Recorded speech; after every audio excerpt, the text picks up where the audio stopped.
friends of Maria Vision. Today we are in Međugorje, precisely in Oasis of Peace. And today here with me is Sister Mariom Teresom. Hello. Hello, welcome, glad to have you here. Thank you very much. Lovely to speak to you, Eva. Thank you. Well, my first question for you is why choose a religious life when you can choose a career or job? I felt the call to religious life when I was 13. I went to Mass on a weekday, and it was in the chapel of a convent near my home, and I saw a lot of sisters dressed in white, and I perceived in that moment the totality of their offering, that they were giving their whole lives to God. And at that moment I was in front of a statue of Our Lady of Lourdes, and I just felt in one instant this desire to become a sister like them, to have that same peace and to give myself totally to God.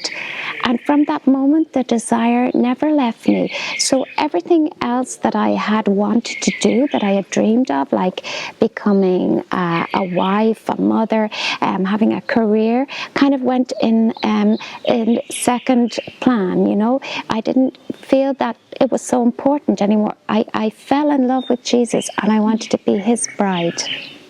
Well, that's a beautiful story. Can you tell us more about who you are? Where did you come from?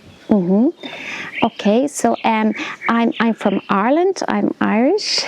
My family, I come from a normal family in Dublin, and I entered the Marian community, Oasis of Peace, when I was 25 years old. I got to know it when I was about 24.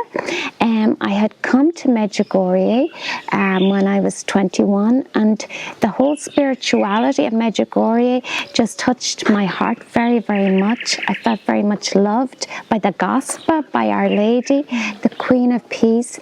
And so I was already looking for a religious community, but I wanted to find a community that lived Our Lady's messages. And so the community in Italy, Marian community, Oasis of Peace, just answered to everything I was looking for. And so I had already studied medicine. I was just qualified as a doctor. I did my intern year, and then I entered the community. And that was 30 years ago now. And I'm very, very happy, very glad that I made that decision.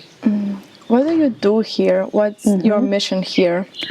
Well, our mission here at Međugorje is, like in all our houses, is to intercede for peace, to pray for peace in the world, in the church, peace in hearts, peace in families, and also to try and be peace and to offer the peace that we have received from Jesus, from our encounter with Jesus, to offer that peace to the people who come here.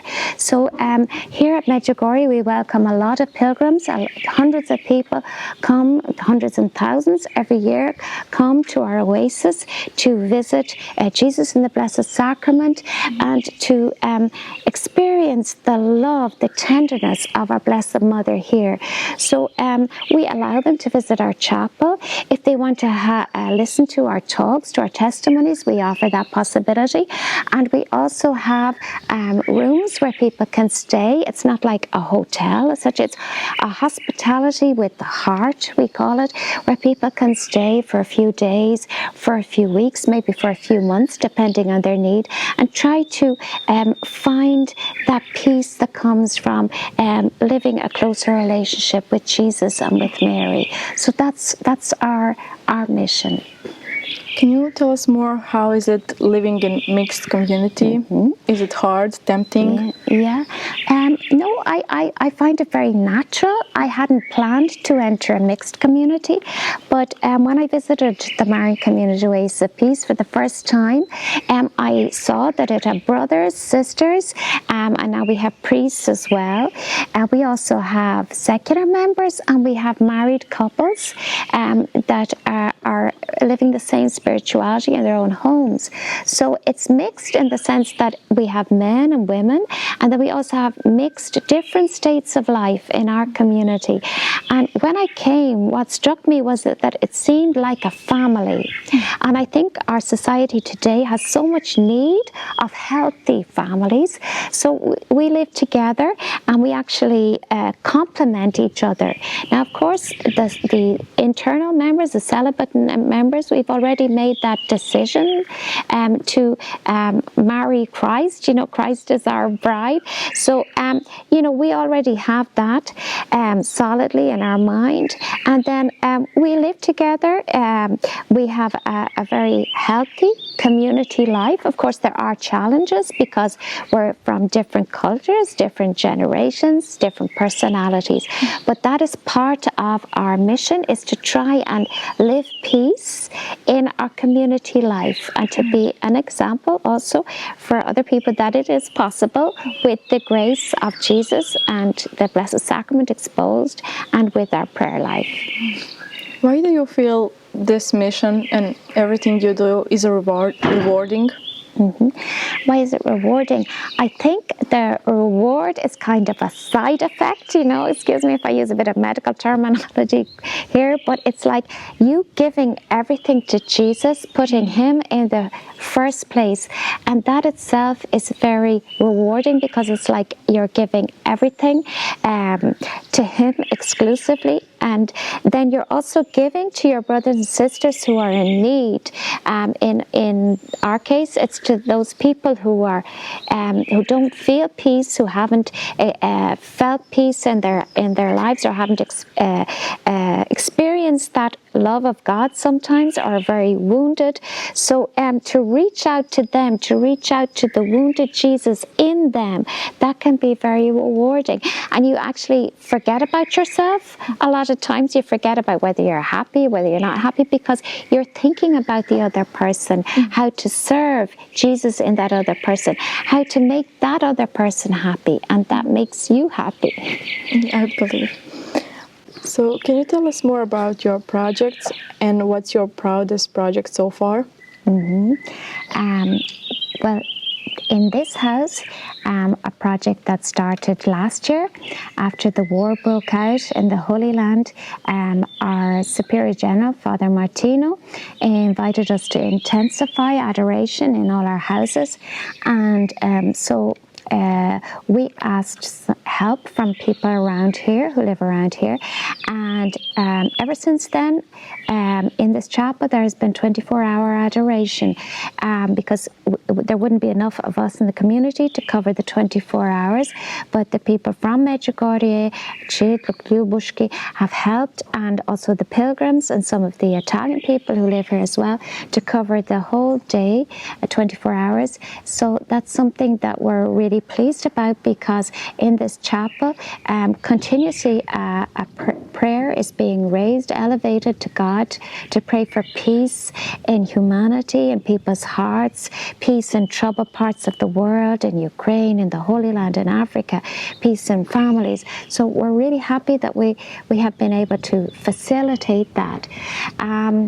Another project that gave me a lot of joy was in Brazil, because I've just come back from 8.5 years in Brazil, in northeast Brazil. There we have a shrine to Our Lady in a very remote area, and about 7 kilometers away there is a project for underprivileged families and for children, where we were able to help them to find love in their lives, to find peace in their lives. There are about 120 families who used to come to this project, a lot of children who never experienced a lot of love and affection in their lives, and we were able to help them on a material level, but we tried to help them especially on a spiritual level, to enter into contact with God, who loves them, and this was extremely rewarding for me. Any future projects you're planning? Any future projects? Well, we're going to, the community is going to open a foundation in Salzburg in July. So I'm very happy about that. I have been invited to take part in that. So it will be in a shrine called Maria Kirchenthal, which is very near to Salzburg. And it's a place of pilgrimage. It's also a place where you can do a retreat. It's a place that's very conducive to contemplation. It's up in the Alps with trees, forests, pure air, and a beautiful Marian shrine. So I'm very happy that I'll be able to go there, at least for some time, to try and help people to find God in their lives, also in this place in Austria. That's beautiful. Any message you want to say to our viewers or people who want to visit or maybe come here to Međugorje? I think the message I'd leave is to come here with an open heart, you know, and not to be afraid of whatever Our Lady is going to ask of you. Our Lady needs people to be her outstretched hands. So when you come here, she may ask something of you, but don't be afraid. You're not going to lose anything. You're going to be happier if you cooperate with her and if you try and bring her peace to humanity who needs it so much at this moment in time. Thank you so much for your time, for your message. I hope I'm going to get the opportunity to talk to you again in near future. God bless you. Thank you so much. Thank it was you very much. Great to meet you. My pleasure. Thank you all. God bless you.